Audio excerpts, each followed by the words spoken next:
Isn't that awesome, North Point? Can we just take a minute and recognize what cool things are happening in our kids and our youth areas, from summer jam to student camp to ending last night in Summer Splash and seeing over 40 students say, I'm publicly going to profess the fact that I want Jesus to lead my life in a time when I don't think it's ever been harder to be a teenager.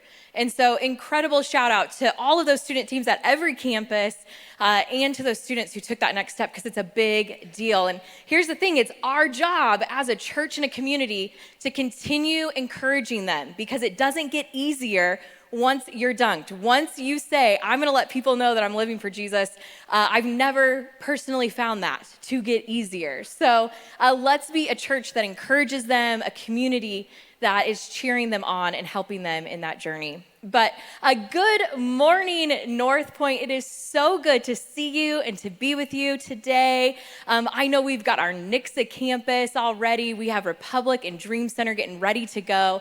And I am sure that after a busy couple weeks, we have lots of people joining us online or on Facebook. And so welcome to you. My name is Jody. If we've never had the chance to meet, you guys, I have spent my entire adult life here for 13 years. You guys have let me stick around in one way or another, and now you let me do my favorite job in the whole wide world, which is be over at our Dream Center. And so thank you for that opportunity.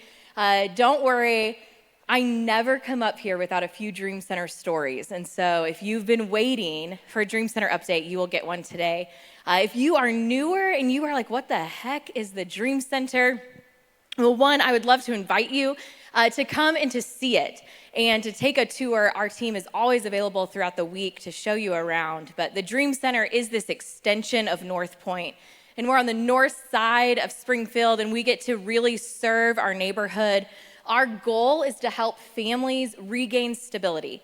And we do that through practical help programs, things like a community dinner on Wednesday nights, grocery distribution with our friends at Crosslines once a month, block parties and give backs where we get to partner with the community and with local groups and church campuses. And then as we're helping people, really what we want to do is build relationships. And through building those relationships, we then get to move them into the hope side of our program. We call it Help for Today, Hope for Tomorrow, where we start looking at long-term goals and long-term plans. How do you succeed at the things that you've always wanted to see happen in your life?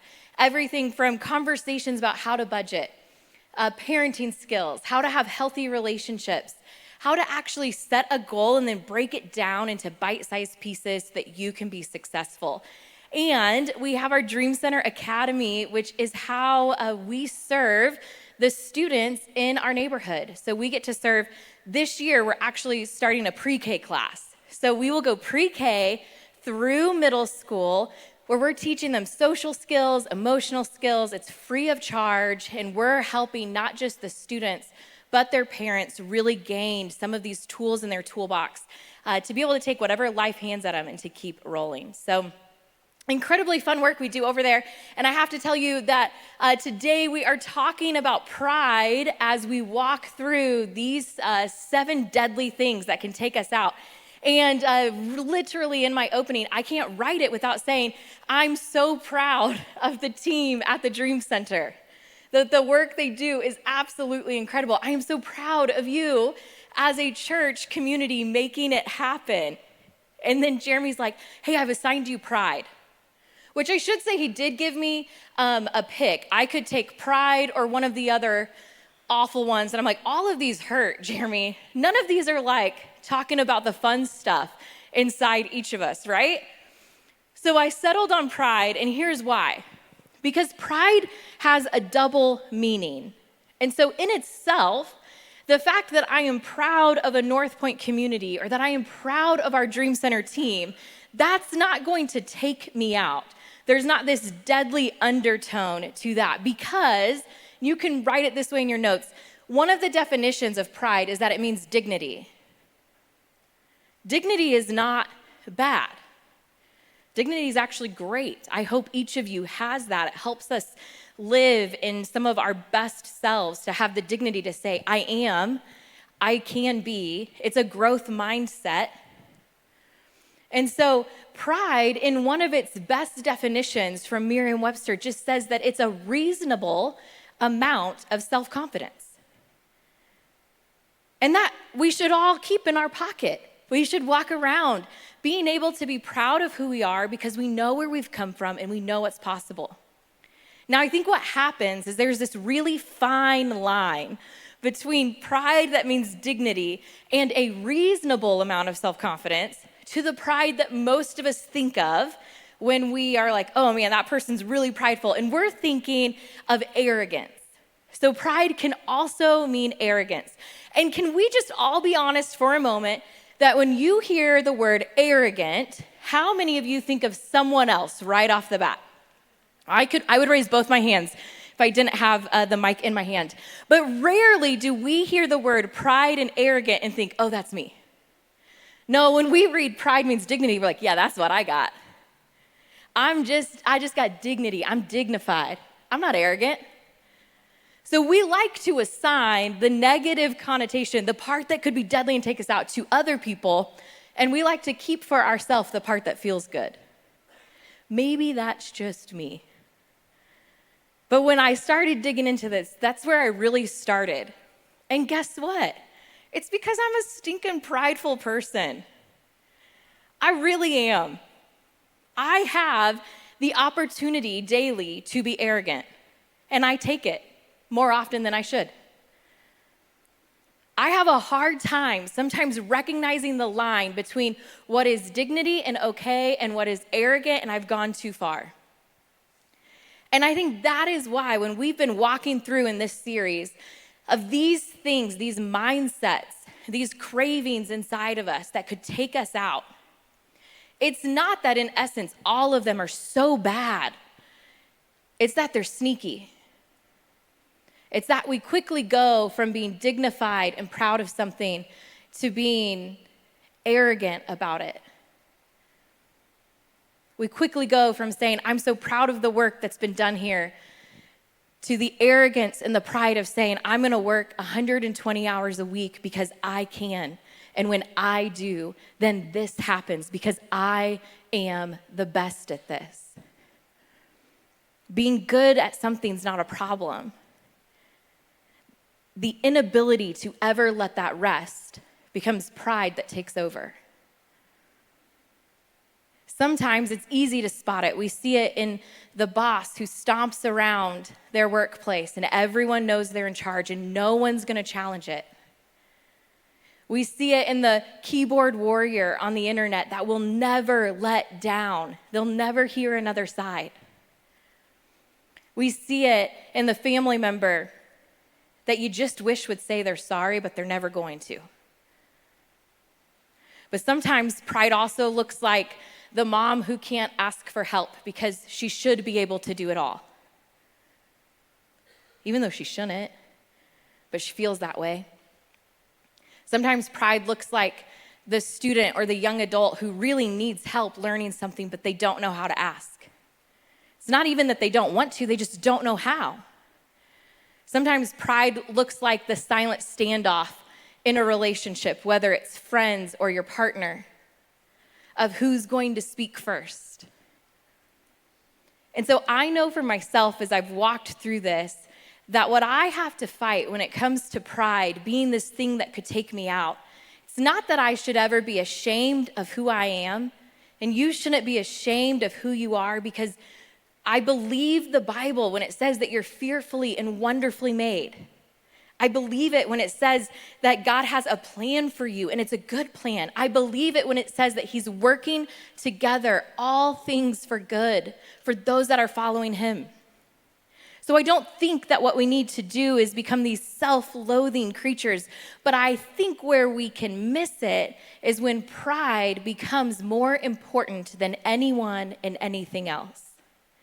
Our desire to win, our desire to be at the top, our desire to be the loudest, the one with the last word, the smartest, can take us out because we stop noticing the people and the situations around us.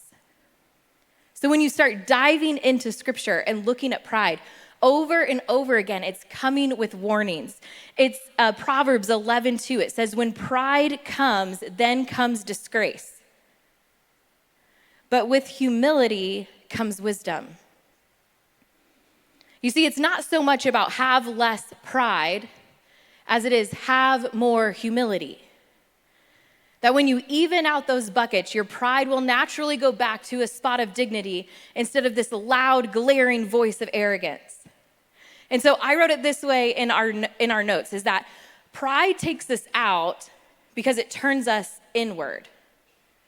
When our focus becomes all about us and what we've accomplished and what we can do and who we are, and be proud of that and hear that, and don't you know that that inward focus is where pride takes us out. And it happens slowly. No one wakes up one day and says, I think today I'll let my pride get out of control. And I don't know if you've been with us for the series or you're just hopping in today, but as I've listened to it over the weeks, what I've really found is that they kind of start to tie together. That part of the reason they're so dangerous, these ideas and these things that can become all in our head and take over, is because, at least in my world, when pride starts happening, I get a little wittier. I like to call it wit. Other people would call it anger or sarcasm or passive aggressiveness. I call it witty charm. You can ask my husband. He doesn't agree that that's what that is. Or that when I become prideful, I also become real greedy of look what I've already done, so now what can I do?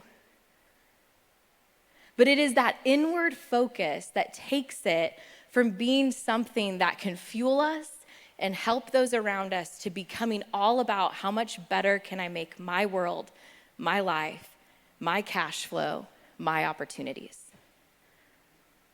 And when I look at scripture over and over again, I look at the story of Jesus, and it is this story of sharing. It's a story of love and compassion. I can't find anywhere in scripture where Jesus is telling us to store for ourselves, to take care of ourselves at the expense of other people. In fact, he's constantly telling stories to the people following the disciples and challenging them to look around for other people.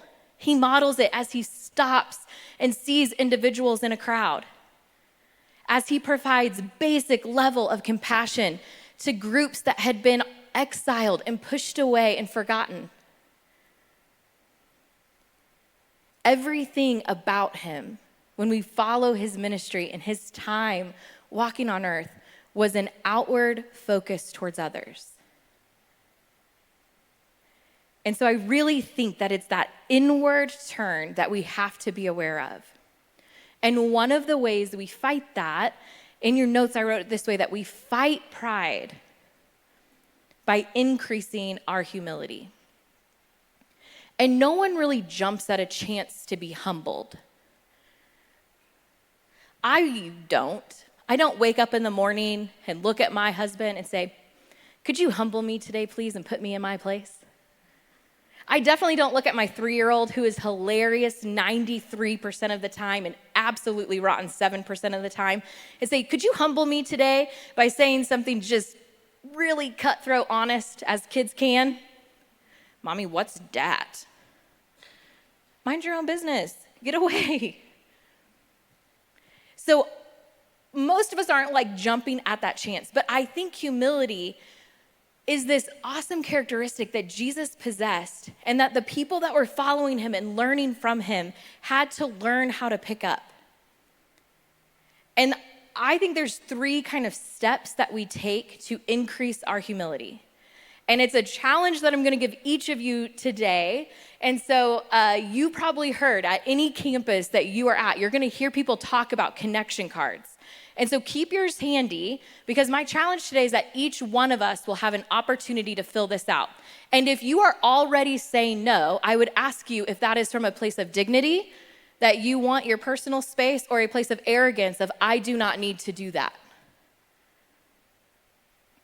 Because you accidentally signed up to be challenged and grow by walking in here today. And I am so sorry if no one told you that. They just told you there was free coffee. And there's free coffee and it doesn't taste free. But anytime we have an opportunity to gather, we have a responsibility to grow. And so grab your connection card because we're going to talk through it, ways to increase our humility. And North Point as a church, in each of the campus communities, what I love is that they're not known for being inward facing. North Point is known for being what we call arrows out. That's humility. It's the willingness to serve. It's the willingness to hear and see others. It's what we get to do at the Dream Center. And so 3 ways that humility is increased. But first, I want you to check this out in Galatians 5. It says, "For you were called to freedom. Only don't use your freedom as an opportunity for the flesh, for yourself, but through love serve one another. For the whole law is fulfilled in one word. You shall love your neighbor as yourself. But if you bite and devour one another, watch out that you are not consumed by one another." I feel like that's such a great scripture for what inward pride looks like and what humility can create. When we have a relationship with Jesus, when we choose to follow him, we've been offered this freedom. But too often, it's so easy to slide into these habits that freedom then becomes a burden for someone else. And it's saying, don't do that. Take the gifts you've been given and look for ways to serve others. Because if you are going to be arrogant and bite and devour and climb and claw to get what is yours, you will find those same actions coming back to you. And yet what we're challenged to do is to stop and to love one another. And so I really think one of the best ways we can grow in humility, the first way is by listening. And I was listening to a podcast once, and they talked about how listening is not waiting for our turn to respond, but listening to understand. And that was a game changer for me because I accidentally oftentimes find myself listening, just waiting till it's my chance to tell the person why they're still wrong. Because they are. While they're talking, they have not figured out the truth yet, so I should give that to them. And that really helped me to slow down. It's like it says in James 1, it says, everyone should be quick to listen, slow to speak, slow to become angry. Because in that pause of truly hearing someone, we can learn. And it's when we are not willing to listen that then that pride, that arrogance just seems to amp up. Recently, my husband earned a cruise. I don't know if you've ever earned a free trip through your work. It's like a free trip that then costs you a lot because there's all the things you got to get for your free trip. One of the things we needed was this very awesome airport cart.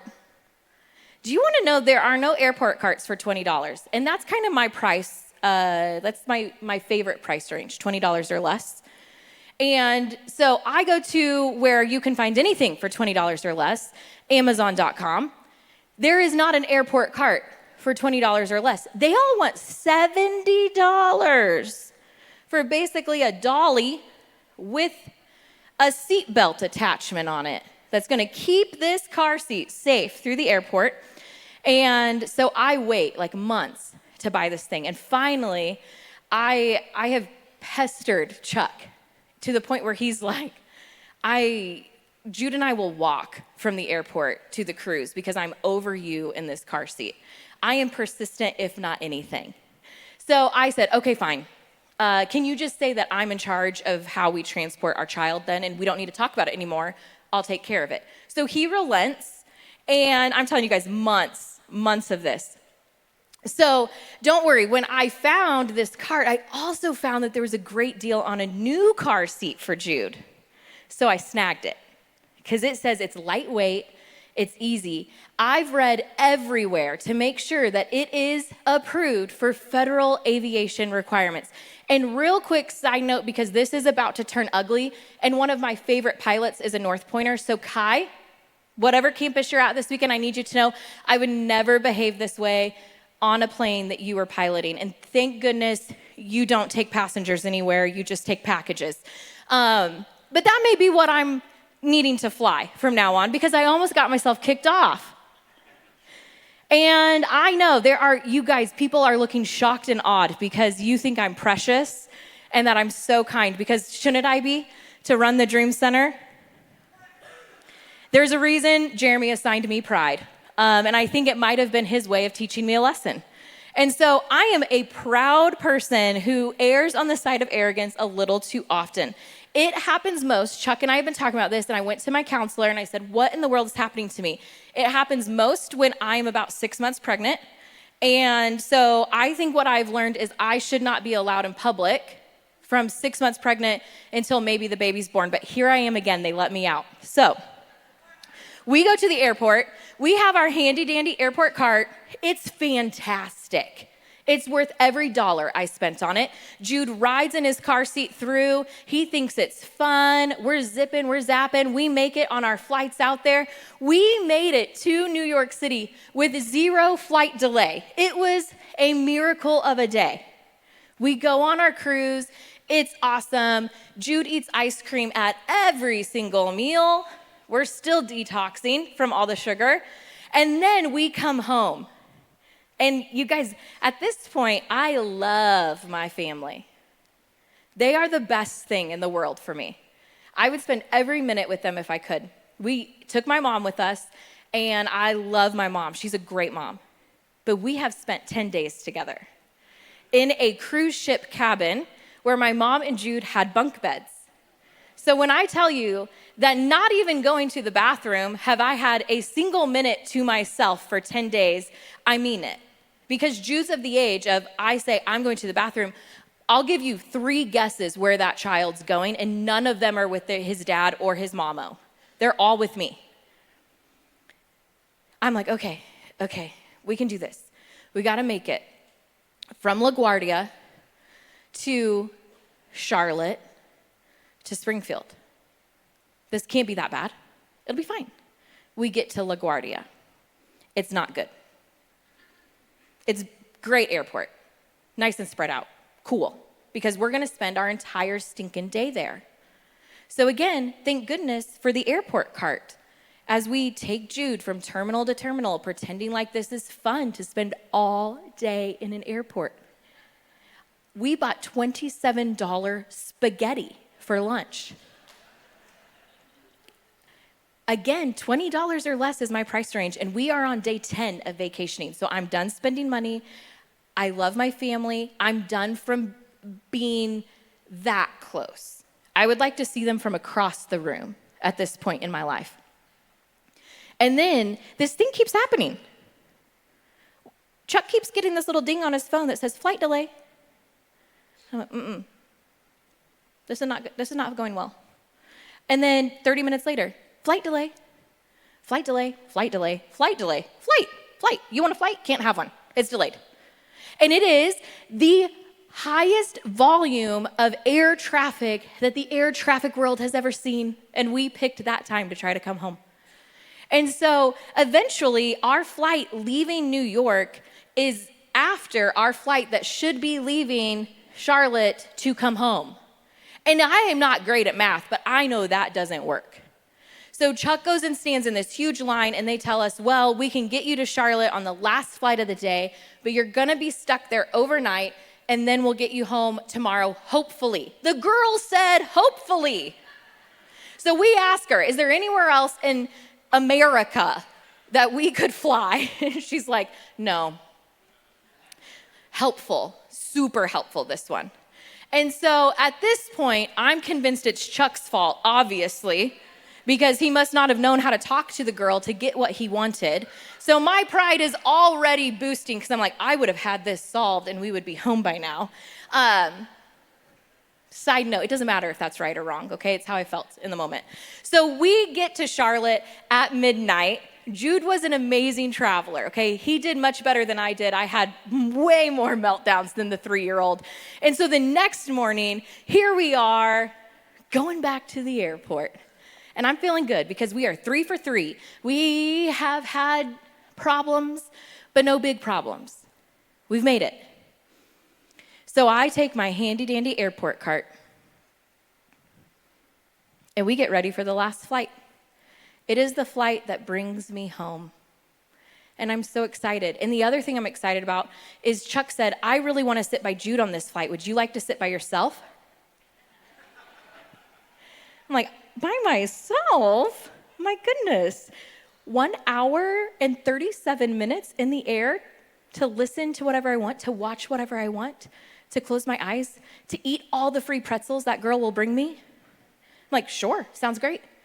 And he goes, okay, you walk him on, I'll walk the car seat on. So he's trying to be kind. And in my head, I think, this isn't gonna go well. Like, he doesn't know how to carry the car seat on. He does, actually, he's very capable. But he gets stopped. We go to early boarding, as people with children do, because it takes forever to do anything. And we go to early boarding, we go on, and this girl stops him. She's not my favorite person in the world already because it's hot. Why is there never any air? Never. It's like they want you to be the most uncomfortable you've ever been in your life before you get on the airplane so you feel a hair safer when that one tiny stream blasts into your eyeball the rest of the time. And so she stops him and she says, are you gonna gate check that car seat or use it? And I'm like, sister, that's the wrong face to use with me today. And Chuck's trying to block me from seeing her, and he's like, he's gonna sit in it like he has his other 3 flights. Then I need to see the sticker. There's a sticker on car seats that says you're allowed to use them. I am so annoyed. I'm like, we are 3 out of 3 flights. I have the manual. I'm ready for it, though. Don't you guys worry. I have the manual pulled up on my phone. I'm like, would you like to see it, ma'am? And she looks around Chuck, and she's like, oh, we here to play? I'm like, yeah, we're here to play. Let's play. Because you know what? At the end of the day, my pride always combusts with another one of the deadly sins. And my favorite to combine it with is anger. And my favorite kind of anger is mama bear anger. And she has now flipped on all 3 switches because I know I'm right.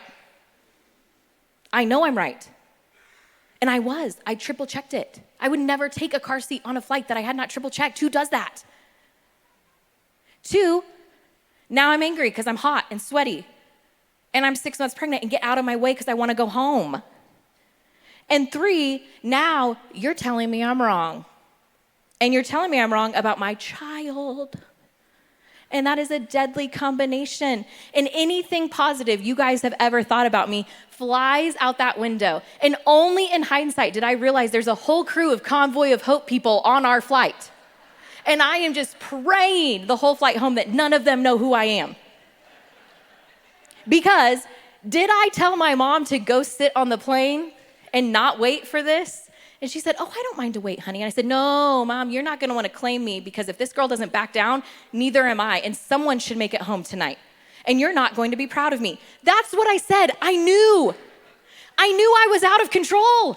But at that moment, if you've ever had your pride snap and you're like, screw it, gloves are off, let's go.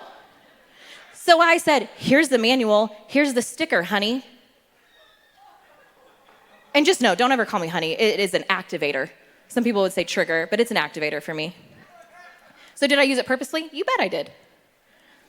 She doesn't like the situation. So she calls the other flight attendant up. It's always good when you get more than one worker together. So she says, oh, what's the problem? She was darling. And I said, oh, this girl's having a hard time reading the sticker that says it's approved for use. All she's reading is the part that says, not approved if used in booster mode. Now, I understand not everyone understands how car seats work. Booster mode, for those of you who don't know, is when they just have like the little seat they sit on. When you have a back and you have straps and there are 5 points to this harness, it's called harnessed mode. And if you read the sticker, it says approved in harnessed mode. She couldn't find that part. So then the flight attendant, who you can tell she's number 2 on this flight, and now I'm just gonna guess from the interpersonal exchange there that flight attendant number 1 likes to be right as well. So she says, let's get one of the gate attendants. If you don't know this, it's really good for you when they pull the gate attendant to the plane. It means, mayday, mayday, you may not make it on this flight. So Chuck's getting nervous. Jude's standing there like, what's happening, guys? My mom, thank the Lord, she's already on. And so the gate attendant comes, and I said, sir, there really shouldn't be a problem. Here's the manual, here's the sticker. We just need her to read it and agree that it says what it says. And I do this thing when I flip where people describe it as like fire in my eyes. I've never seen it because I don't watch myself in those moments. But they're like, you'll smile, but it's this I could cut you to pieces and not feel bad smile. I'm telling you guys, there's nothing nice about me. So anyway, he doesn't even try to make the situation better. He says, let's get the pilot. I don't know if you've ever been on a flight where they say, let's get the pilot. But it wasn't to give me a set of wings or a sticker that said I'm a good traveler. And you guys, the best thing happened. Do you want to know what he said? He came out and he goes, oh, that's the same seat we use for our kids. It's a good seat.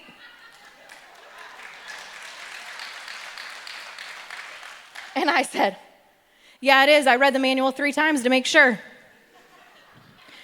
So he lets us on. And in that moment, you guys, I was out of control. I should have looked at her while taking my airport cart down the aisle and said, so sorry for that trouble. Have a great flight. Instead, do you want to know what I did? Guys, I'm awful. I went like this.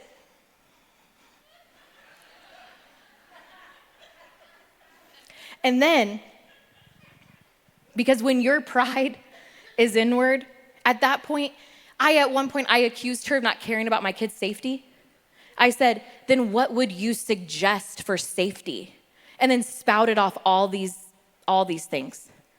A lap belt only works when he's 40 pounds. He's 27 pounds. How would you like to keep him safe since that's what you're after? This is how I acted.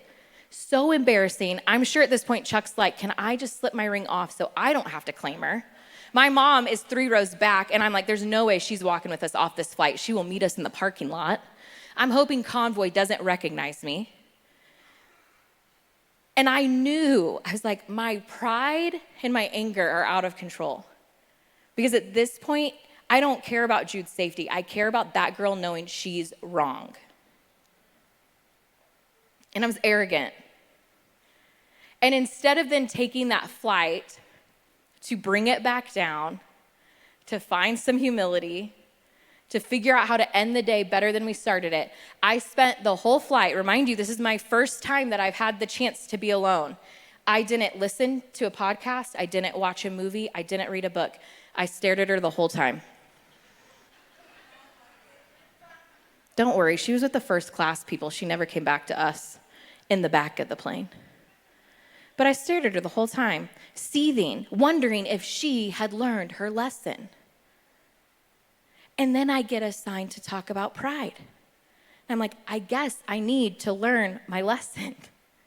That in that moment, had either one of us been listening, had we been trying to understand where the other person came from, it would have been less about who gets to be right, and it would have been more about what is right.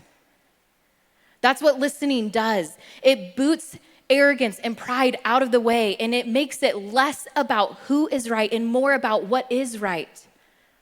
There's so much that we can learn from each other. When you run into someone who is hurt, learn from them. It's not about being right in the situation. It's about making the situation right, and that only happens when we can listen, when we can be humble.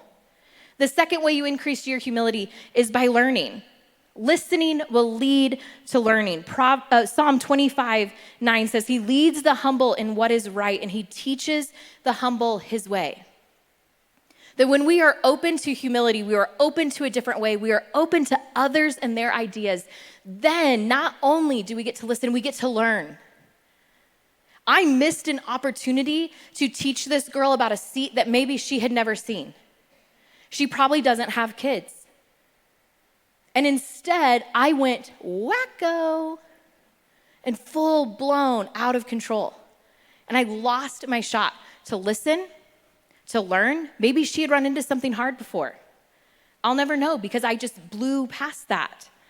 And what I have found about myself is that I actually learn the most when I talk the least. So when I'm just quiet and willing to learn. And then I think one of the best ways that you can increase your humility is by lending a hand. And at every single campus, we are entering give back season, which means that every campus community is working with community partners, with local schools to make this back to school season the best it can ever be. And arrogance and pride will tell us that those people don't deserve my time, my treasure, my talent. And humility says, how do I love one another? How do I lend a hand? Maybe it's just 4 times a year at Give Back. Maybe it's weekly serving somewhere. I can't make that decision for you, and your life dictates what you have time for. But when we will serve and care for others, arrogance and pride naturally become quieter. Because when we love and when we care, our inward turn starts to move. We start to see other people and care about other people and notice other people. Proverbs 3:27 and 28 says, "Do not withhold good from those who deserve it.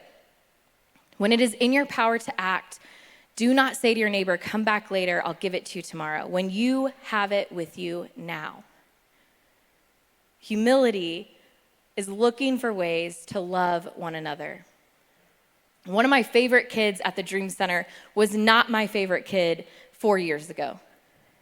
4 years ago, he looked and worked for ways to make our life just so incredibly hard. He loved to be a challenge. He loved to see you get riled up about whatever he was doing. He did not love to engage in anything you asked him to do, and he was really good at finding ways to be obstinate. And over the course of time, we've been able to just keep loving this kid, keep loving this kid, keep loving this kid. And he has not one of the easiest home lives that I've ever run across. And so on Wednesday nights, he would always come up for dinner, oftentimes by himself, and he would take food home to his parents. And then all of a sudden, we started to notice this change because everyone was excited to see him every week, even though he can be challenging. So every week, he would get his meals, and then he started to ask Ashley, who runs Wednesdays, he's like, "Hey, is there anything I can do to help?" And it's like he wanted to help a little bit before taking meals home to mom and dad. And then the next week, he would do whatever it was he had been asked to do the week before, and he'd say, "Hey, anything else that I can do to help? Anything else?" And we started to notice this shift and this change in him. This little proud exterior and shell that he had started to melt as he started to help and to serve on Wednesday nights. And so a little over a month ago, he was promoted to a red shirt, which means he's been serving long enough that he's considered part of the every week Wednesday night team. And then he was given a job to own as his. And he now gets to lead an area within Wednesdays. And so he was getting ready to leave 3 weeks ago, and we had a guest use the restroom, and toddlers aren't the only people who miss sometimes. And so it needed to be cleaned, and one of the staff had brought the cleaning cart out, and I was getting ready to go in there, and he stopped me, put all his stuff down, and said, "I'll go clean that." I said, "What do you mean you'll go clean that? You're on your way home." He goes, No, I would love to clean that. I love being here and helping." And over years of time, humility had started to melt his arrogant, proud shell. And now he's willingly cleaning bathrooms and toilets. And he looked at me and said, "If you take a picture, though, I'll never do it again." He said, "I won't take a picture. I'll just tell the story 1,000 times." Because it was such a beautiful reminder to me that when we serve others, when we lend a hand, our heart changes. When we listen, when we learn, when we lend a hand, humility increases and our proud arrogance starts to melt to a place where it can't take us out. And I don't know what that means for each of you, but I warned you we were going to talk about cards. Maybe for some of you, you've had a moment where you're like, I'm not about to get kicked off an airplane, but I am about to take myself out of this job, this relationship, this opportunity, because it's all about me. Maybe you've realized that you've become inward focused or that you've hurt others around you by dignity becoming arrogance. Maybe for you, you're like, man, there's a person I need to listen to, or there's someone I want to learn from, or there's a way that I can help. But whatever it is, I truly believe that we each have this next step. And so I'm going to challenge you to take your cards, and ushers at each campus can go ahead and start heading this way, and to write on there what your next step is. Maybe it's give back at your campus and you want to be a part of it. Maybe it's coming over to the Dream Center and learning more about what we do. Or let us come and talk to your business and teach other local leaders what it is that's happening in town. You can just mark that on your card. Maybe you watch that video about Summer Splash and you're like, I am so inspired by people taking their next step and I need to take mine. Whatever that is, these connection cards are the conduit to getting you connected to resources, to sign up links, to opportunities, to listen, to learn, and to lend a hand. It's also going to be our chance to give. And here's one of the things I love about North Point. Again, we want to be arrows out. So if this is your first time with us, we don't want anything from you today. We're just glad you're here. And what we would ask is that you mark the first time guest box so that when these go by, you drop them in and we get to make a donation in your honor to a local nonprofit. So you get to make a difference just by being here today. But I want to pray for us. That gives you some time to fill out these cards, and then you can do it without anybody watching. If you've been sitting there and you're like, I've never done this because I don't need to, today we all get to. So I'm going to pray for us, and then we will let the ushers pass their buckets. But Jesus, thank you for being a God who gives us many opportunities to learn. And thank you that I don't have to forever be known as the lunatic in the airport.